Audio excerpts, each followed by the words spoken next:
much for inviting me to be a part of today, and thank you to you all for how this space has been opened and shared. I really appreciate the opportunity. And I'm going to begin by sort of setting the scene for some of what I'll go on to speak about. So today I'm going to be addressing the relationship between Black life, alternative, also known as alt music, and archives. And I think hopefully in a moment some slides are going to be kindly shared on my behalf because there's some tech issues at my end. So unfortunately I can't share the slides myself, but I think they'll hopefully be visible to you in a moment or so. Also, just to share a little bit about where I'm coming to you from today. So I'm in Cardiff, Wales. You'll probably get a sense of the light outside shifting. I've got a lamp on, but I apologise in advance if the sort of background lighting sort of dims throughout the course of me speaking. So I'm going to be highlighting elements of the often overlooked impact and creativity of Black people within different alt music spaces. And thank you very much, Jan, for sharing those slides. This is going to be me really drawing on research that has involved looking at material from the Museum of Youth Culture in London, DC Punk Archive in Washington, DC, as well as Smithsonian Institute Archives in DC, and the online rock Backpages website, where there are so many different articles, pieces of information surrounding the history of rock. As I've already sort of mentioned, I'm going to be focusing on the politics of alt music and the related significance of Black artists, activism, and everyday life. So, to move on to the next slide, please. In doing so, I'm hoping that by discussing all of this, I contribute to conversations and work on and around global Black studies, which move between and across the imagined parameters of different disciplines and fields, such as cultural studies, popular music studies, subculture studies, sociology, and much more. At times, this is going to involve me sharing excerpts from my essay, Echoes, Soft Space and Solidarity in the Legacy of Hardcore Punk, in issue 3, Undersong of the Welsh literary magazine Folding Rock. But before speaking some more about the specifics of matters concerning Black life, alt music, and archives, be it issues to do with suppression and surveillance, or AI-aided forms of mimicry, it's essential to reflect some more on the current socio-political situation and the wider history that has led to it. Far-right and fascist positions have been mainstreamed in the Allied United Kingdom, UK, United States, US, and various other parts of the world. And this hasn't merely occurred overnight or out of nowhere. Those under attack, past and present, include Black artists and musicians who challenge the status quo and rupture racial capitalism. So today I'll be speaking about Black people in blues, punk, and interrelated music genres and post-genre spaces.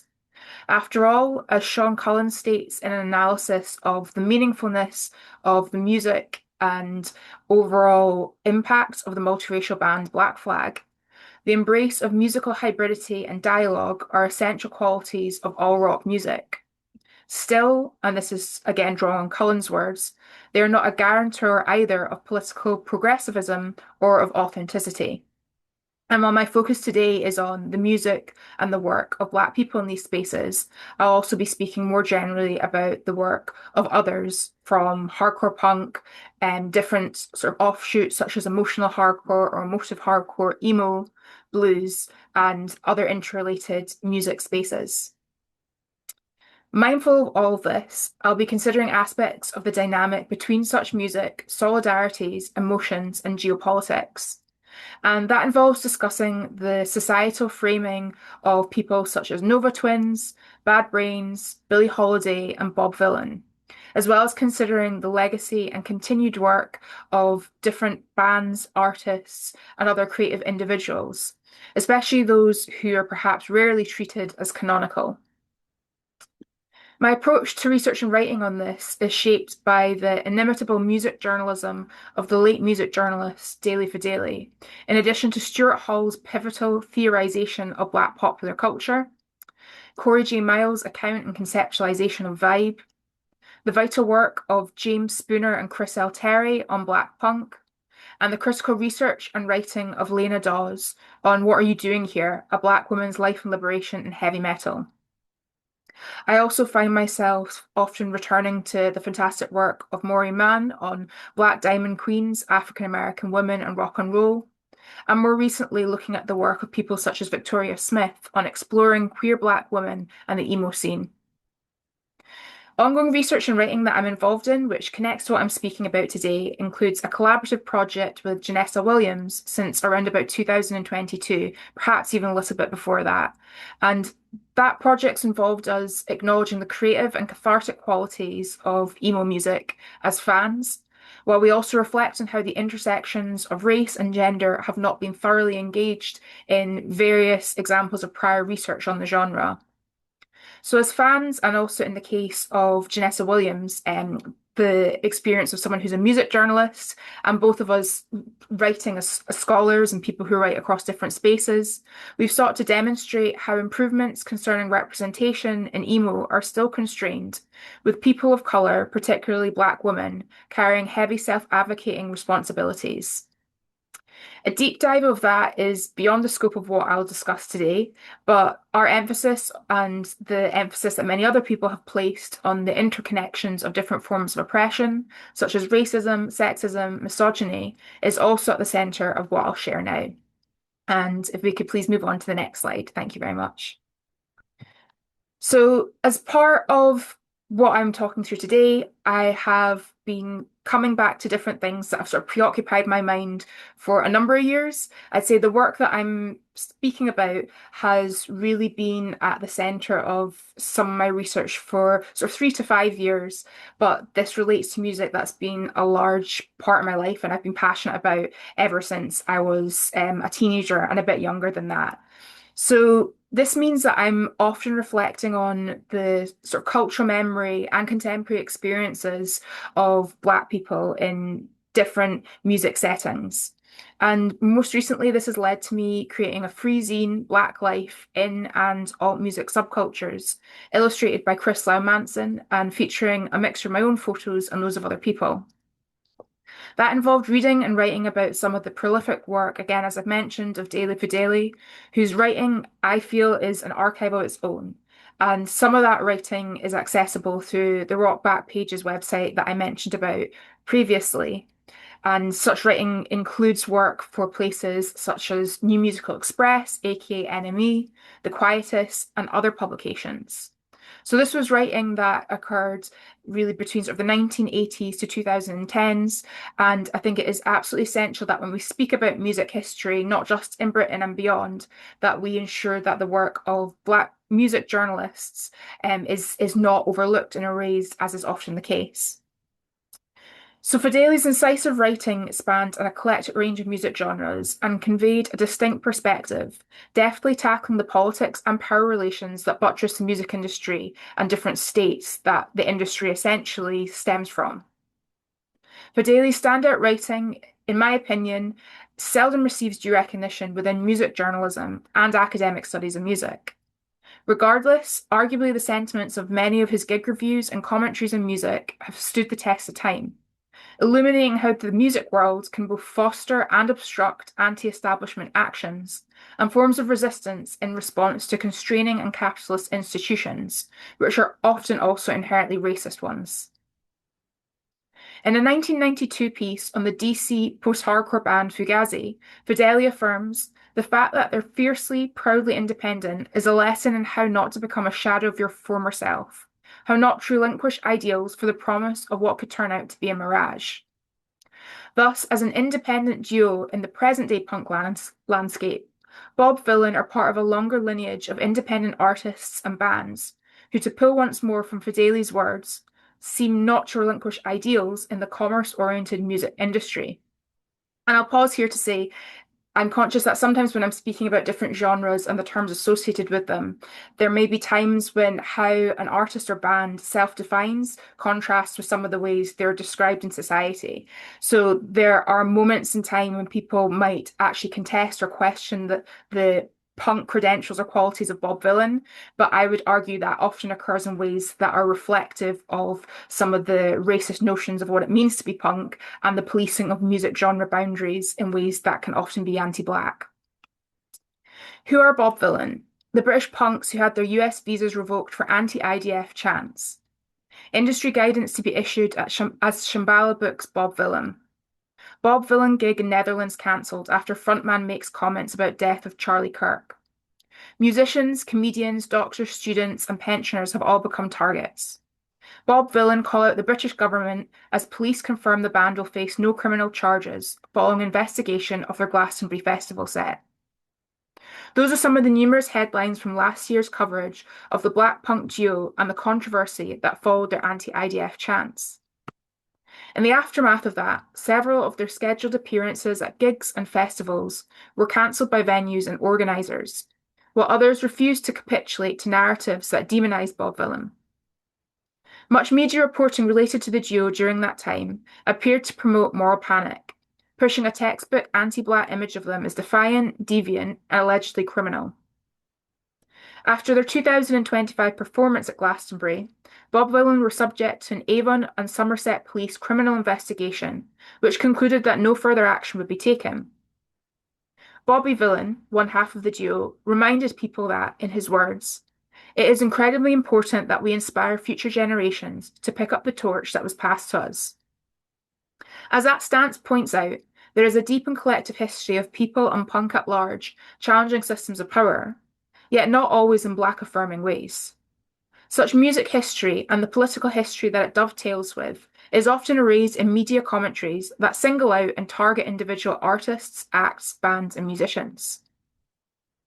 Indeed, as Sean Cullen notes in a piece on White Skin, Black Flag, Hardcore Punk, Racialization, and the Politics of Sound in Southern California, and guided by the work of Stuart Hall on race, ethnicities, and popular culture, our racial selves and racial communities are always in flux, always in the process of becoming. And I would add, punk music and enmeshed politics have been part of those processes for decades. Although, as Cullen also observes in such writing on hardcore, especially around about the 80s and 90s, many in hardcore were straightforwardly racist in terms of their ideology and political pronouncements. But there were also those, and there still are also those, who pushed or push back. As Alan Parks describes similar matters in an informative article on white punks in Chocolate City, hardcore and local history in Washington, D.C., as DC Hardcore reveals, the history of hardcore stands to expose not just the significance of the subculture to its members, but the histories and deep-seated political and social realities which influence them. Assessing hardcore in a local and historical context propels our understanding of the subculture, and these are still the words of Parks. It also propels, to turn once more to Clark's words, our understanding of the context out of which it grew, in this case hardcore, and how, as it moves forward, it can overcome pitfalls of its past.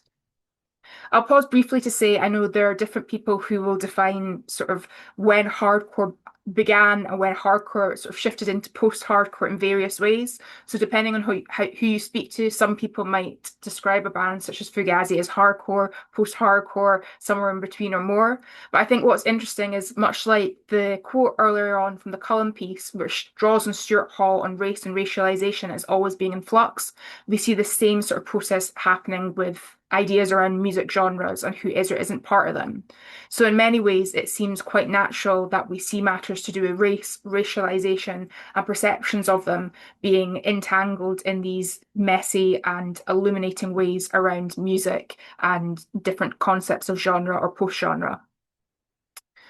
Hardcore punk histories and musical innovations and divergences that it sparked, such as emo, are still frequently recalled by mainstream media in whitewashed ways, obscuring punk's diversity and the reality that strands of it have long stood for anti-imperialist, anti-racist, and liberationist aims that do not treat the lives and oppression of people of colour, including the particular experiences and knowledges of Black people, as something to simply sideline.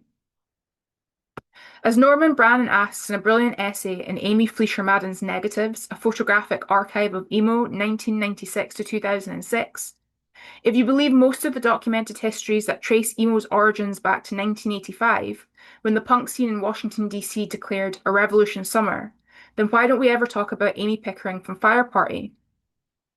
Building on that point and naming bands and people, including Fire Party's Nikki Thomas, Brannon goes on to ask, Also, why do we seem to gloss over the fact that the entire first wave of emo that came forth from Revolution Summer was decidedly multiracial? Archives can be a lot of things. At their best, they're not simply a space where you explore and ask questions about the past. They're also a space which asks questions of you. Last year, after navigating the metro in Washington, D.C., while half awake, I stopped by the punk alternative music store Smash Records, a staple part of DC punk history since opening in 1984. There, I do my usual ritual of stocking up on books, badges, stickers, and vinyl. With my bag far heavier than before, I meander to the People's Archive at Martin Luther King Jr. Memorial Library. In the DC Punk Archive, I come across a black and white photo of the band Fire Party, 1986 to 1990. Amy Pickering, vocals, Natalie Avery, guitar, Kate Samworth, bass, and Nikki Thomas, drums. Why haven't I seen them before? With this evocative image in my hand, I tack back and forth between online search results and the feel of the picture. I learned that Fire Party's debut show in the US was dedicated to the late Tony Young, a black woman in punk who was in the bands Dove, Pure Pressure, and Red Sea. Later, back in my room for the night and listening to their self-titled and 6-song mini LP, I'll still be thinking about that photo of Fire Party. It's seeing Nikki Thomas in it that holds my gaze. The main purpose of my trip to DC was to look for archive material about Black people in hardcore, post-hardcore, and emo. Spotting the depiction of Thomas of Fire Party, In Pieces, Beefeater, Mavis Piggott, Chaos of Birds, and Hard Left directs me to learn more about her wide-ranging work, spanning the interwoven worlds of punk, food, and education, sustenance. The space to sit with that image also means finding out more about hardcore's history, especially dimensions of it that don't make it to the front cover of the books and zines that typically chart its past. Back in Cardiff, Wales, I burrow into that rabbit hole. Months morph into the summer ends that American football dreamily sing of. Online breadcrumbs bring me to blog posts about Fire Party's musical influences and impact. The Tumblr account for Discord, the record label that they were with, presents a beaming photo of the band in the late 80s. The dewy-looking image of Fire Party, which is still available on Discord's Tumblr for anybody who's interested, shows them alongside the band's screen, on tour in Europe and accompanied by the description, from left to right, Amy Pickering, Natalie Avery, Nikki Thomas, Kate Samworth, Pete Stahl, Dave Grohl, Skeeter Thompson, question mark, following that, Toss Neuenhuizen, if I've pronounced that correctly, and Joy P. Music is vibration, and the ripple effects of vibrations aren't only heard. They can also be seen and sensed in other ways. Felt in the footnotes of archived ephemera, the unknown pieces of a picture, the conjuring of a song's call and response, and the changed textures of a music scene's shifting layers. To draw on the crucial work of Steve Lamos, recently shared as part of a keynote that Steve Lamos delivered at the EmoCon event in St. Louis, which was a brilliant conference focusing on emo, this all relates to, in the words of Lamos, musical mattering. Again, turning to Brannon's words, while a majority of the most popular and recognisable voices in emo and post-hardcore do in fact belong to straight, cisgender white men, there is, and always has been, a plurality of invaluable contributions to this scene from women, BIPOC, and LGBTQ+ folks. Articulated by both the lyrics of their songs and the resistant actions that they participated in, Fire Party challenged issues such as structural sexism, misogyny, and more, even if sometimes tacitly. Archival work is integral to the recording and reclaiming of punk histories, such as what is done by the DC Punk Archive and the Museum of Youth Culture, and Norman Brannon's sustained writing and work on antimatter, the hardcore scene that he founded in 1993 and which is accessible in different ways, including online through Substack in recent years. Additionally, these sorts of undertakings are inclusive of the living archives of people and the creation and documenting of events, such as Decolonise Fest, which since its 2017 inception has been an annual London-based volunteer-run non-profit DIY punk festival collectively organised by and for punks of colour. The archiving of Black people's experiences in alt music subcultures also includes Penny Crest Scene, designed to celebrate the often unsung heroes in Leeds creative industries and beyond, Local writer Janessa Williams, who's now currently at Stanford University, presented Pennycress, a print anthology of art, illustration, and written work created exclusively by Leeds-based people of colour. Elsewhere, the Great Black Women in Rock Project, an encyclopedia of Black women in rock, active from 2011 to 2024, is part of invaluable forms of archiving. As is Osa Atoy's magnificent Shotgun Seamstress, the complete zine collection, which features a striking introduction by music journalist Stephanie Phillips, author of Why Solange Matters and the forthcoming book We Were Here, A History of Black People in Alternative Music, and member of the band Big Joni. Such works and others foreground the particular and varied experiences and perspectives of Black people in music scenes where Black life has often been treated as peripheral to such spaces. And if we could move on to the next slide, please. I'm going to sort of think a little bit about more recent examples that connect to all of this. So on a related note, in a video recorded interview for The Record Club in 2026, titled Paving the Way for Black Women in Rock and Punk Music, rock duo Nova Twins, Amy Love and Georgia South, spoke about it being difficult when they first came up from the UK DIY scene, and specifically the UK DIY punk scene. Acknowledging that while everyone was really open, it wasn't very diverse, they discussed, as they put it, having to prove everything, especially being women and being women of colour. So we just worked so hard, we had to prove a lot more than the guys. When you look at some festival bills now and the diversity is so slim, how can it be in this day and age when there are so many people who are involved who are not men? We felt a little bit held back because some people didn't really know what to do with us. It was like, so you're a Black woman, but you're doing rock? In 2022, Nova Twins were one of the 6 artists and bands nominated for the first alternative music category at the MOBO Awards, an annual British music award ceremony which has taken place since 1996, celebrating achievements related to Black music. While Bob Vylan received the award that year, also nominated alongside Big Joni, Kid Bookie, Loathe, Skunk Anansie, a few years later, Nova Twins were the recipients of it in 2026. This is all music history, and it is also Black history.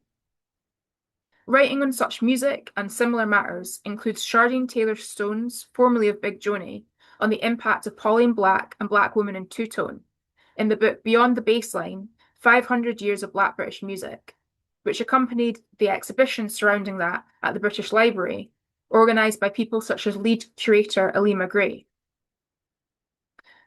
In Taylor-Stone's words, a new generation of Black-led alternative bands like Bob Vylan and Nova Twins deliver overtly political lyrics that express their experiences and feelings as modern-day Black Britons. But like The Selector, the band that Pauline Black was in, then and now, they're often confronted with heckling fans telling them to get on with it. Here it can be helpful to think a bit more about the international punk history that people such as Bob Vylan and Nova Twins are part of. It's a layered history that includes many flows of music and media back and forth between Britain and the US, as well as, of course, many other places. And as is evidenced by examples of UK punk rock singers, or US punk rock singers in this case, who were known for, as Sean Cullen puts it, either embodying a vaguely foreign-sounding Englishness or just putting it on. As well as that, such international punk history is entwined with global Black history, and as such, global Black studies.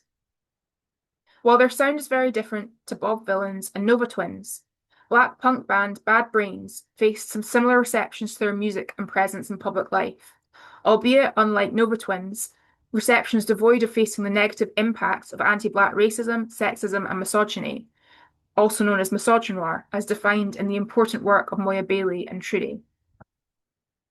Formed in Washington, D.C. in 1976, Bad Brains would go on to have a huge impact on punk and its offshoots.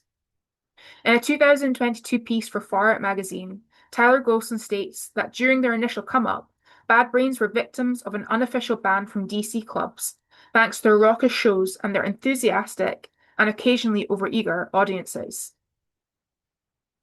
To club owners who viewed this new souped-up version of punk being played by Black men and attracting wildly energetic patrons, and these are still the words of Golson, with comparative disdain, The shows were frequently teetering on the edge of violence and destruction. But I would ask, and as this piece sort of gets at, what is punk if not disruptive? Returning to more of a focus on the present day, backlash that Bob Dylan have faced include the current UK Prime Minister Keir Starmer condemning them and claiming that they had used appalling hate speech during their Glastonbury performance.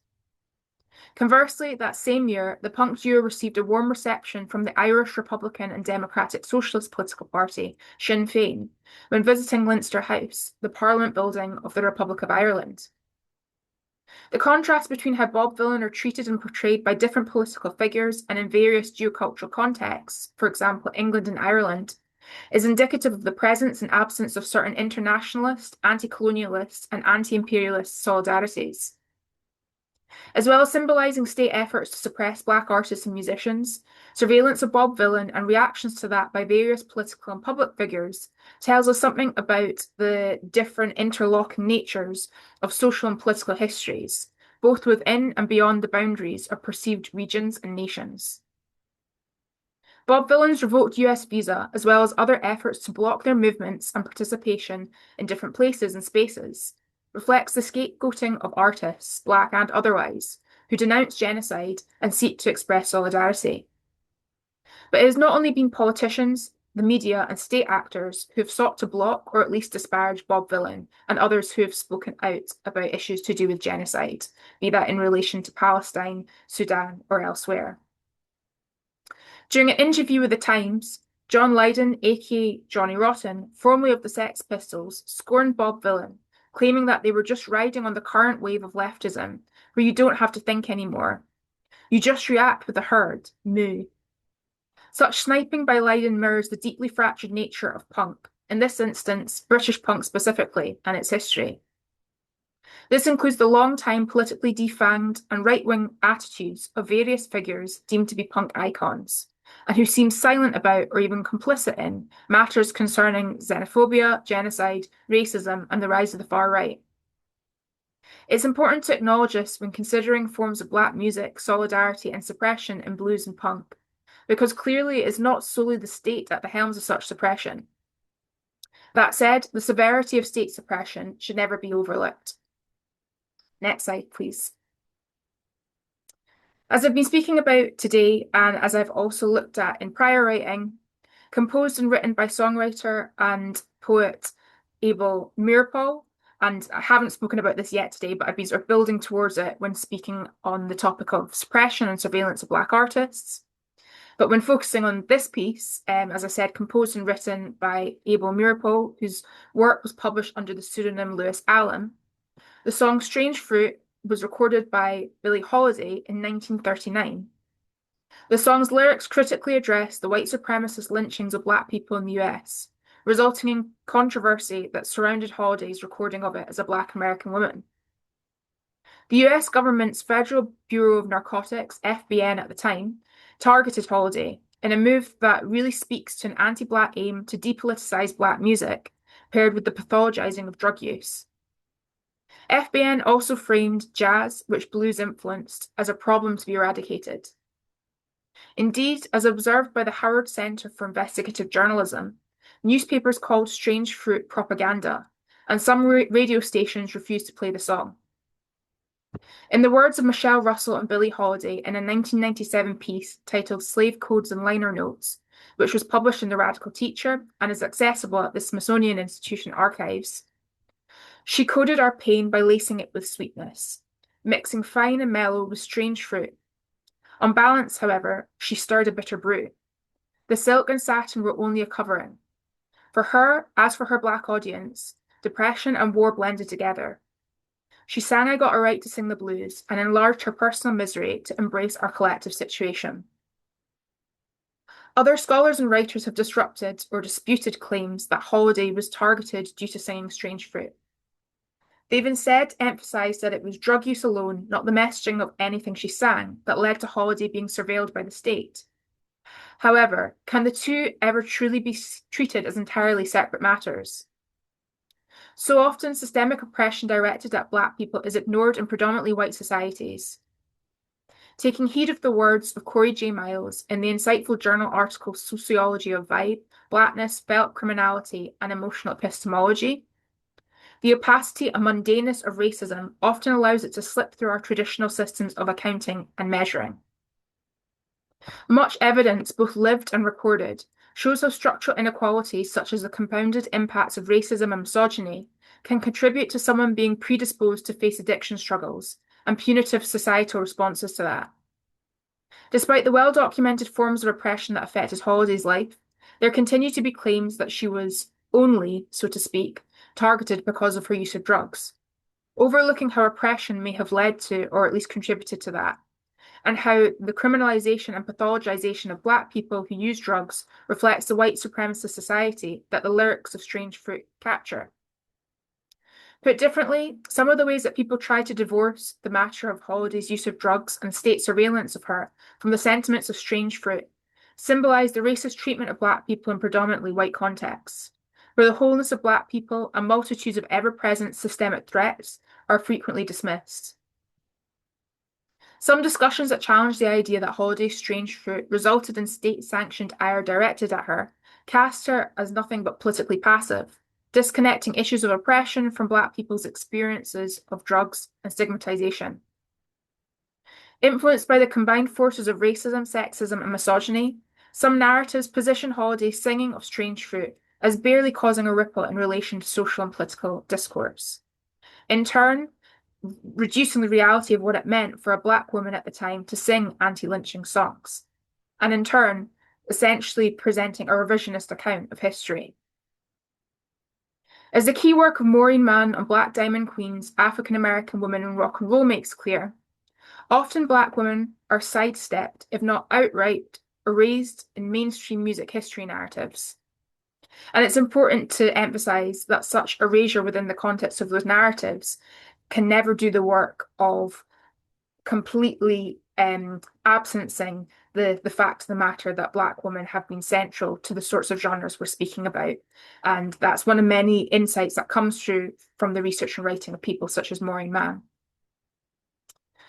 So while state surveillance may ostensibly sometimes be about one specific matter, whether that's in response to Bob Dylan's Glastonbury chant or in response to Holiday's use of drugs, beneath the surface of explicitly stated reasons for the monitoring and surveillance of Black artists, musicians, and bands can lie multiple ones that are the byproducts of anti-Blackness, among other oppressions such as sexism, misogyny, colorism, classism, and countless others. And although many recountings and recallings of music history very much so occur in ways that sideline Black women or occur in ways that depoliticize Black women, it's important for us to constantly draw on and turn to the work of those who have highlighted the luminaries that Black women such as Billie Holiday were, and the work of those who are continuing to uplift and foreground Black women today. To move on to the last slide for now, and to sort of wrap up what I'll be sharing and leave time for any questions or conversations that might follow. Trying to make sense of the history and current experiences of Black musicians, artists, and bands is complicated by the rise of artificial intelligence, AI, and its role in both state surveillance and revisionist accounts of the past. As I've noted in my research on Black people's memories of an impact on music deemed alternative, particularly as it receives more attention within popular culture, a sense of spectacle can surround certain ideas about Black altness. This was a case when images of alt-Black people were generated by artificial intelligence, AI, in 2022. Uncanny AI-generated depictions of Black people were created using Midjourney, a generative AI software program, and shared on social media. This resulted in online critiques that called out the creepiness of the images, while amplifying the work and experiences of real Black people in alt music scenes. For example, Tina Bell, deemed the Black godmother of grunge, the Black feminist punk band Big Joni, Jada Pinkett Smith's band Wicked Wisdom, and the music of Pinkett Smith's daughter Willow, aka Willow Smith. The case of AI-generated images of so-called alt-Black people demonstrates oppressive desires and demands for moldable and controllable images of Black people, created to fit prescriptive ideas, and ultimately functioning in ways that are the antithesis of alternativeness. As uptake of AI is becoming ever more normalized and encouraged by a variety of sectors and institutions, the work of carefully archiving history, materially and digitally, remains of utmost importance. And this includes to preserve music history and challenge relentless revisionist attempts, such as efforts by those who seek to diminish the significant presence and impact of Black women, non-binary Black people, and many others within spaces such as punk, who have long been marginalized, but nevertheless have been at the root of what such music has become. When thinking about the creep of ephemeral AI-generated images of so-called Black people and the surveillance of real Black people in blues and punk, the vibes are clearly off. When also thinking about how such vociferous surveillance is diminished by those who reframe its intent, it's apparent that as researchers, writers, as people, we must always challenge societal preoccupations with what Catherine McKittrick has very productively and critically referred to as being the logic of knowing to prove. In sum, the state surveillance of Black artists, musicians, and bands, including how such surveillance is strategically recast, is about the racial politics of emotions, including the structural disavowal of Black people's self-expression and agency. It's also about the racial politics of what is regarded as empirical evidence, who is viewed as truly knowing. As such, we always need to look beyond the surface of claimed rationales behind the monitoring and surveillance and policing of Black music, while also expanding ideas of what knowledge is and how history is, and who tells that history and why. All of this means that when thinking about blues, punk, and music, and why it matters and how it's felt, we must continue to do the work of bridging some of the gaps that can exist between certain notions of emotion, certain notions of history, and certain notions of what it means to be. I'll wrap up by saying thank you once more for the opportunity to speak to you about all of this today. And whilst digital media, digital technology, be it AI or other examples, is constantly shifting and described in ways that involve terms such as rapid and accelerated often being thrown around, I think the slow and careful work of archiving, online and offline, is something we should never lose sight of. And that doesn't necessarily mean unplugging everything and turning everything off, but it definitely does mean refusing to get caught up in the sort of big tech accelerationist narratives that imply the only way forward, or the only way to be in the contemporary is to be always on, always online, and hyper-visible in ways that ultimately seldom serve Black people. Thank you very much, and I look forward to any discussions that might follow.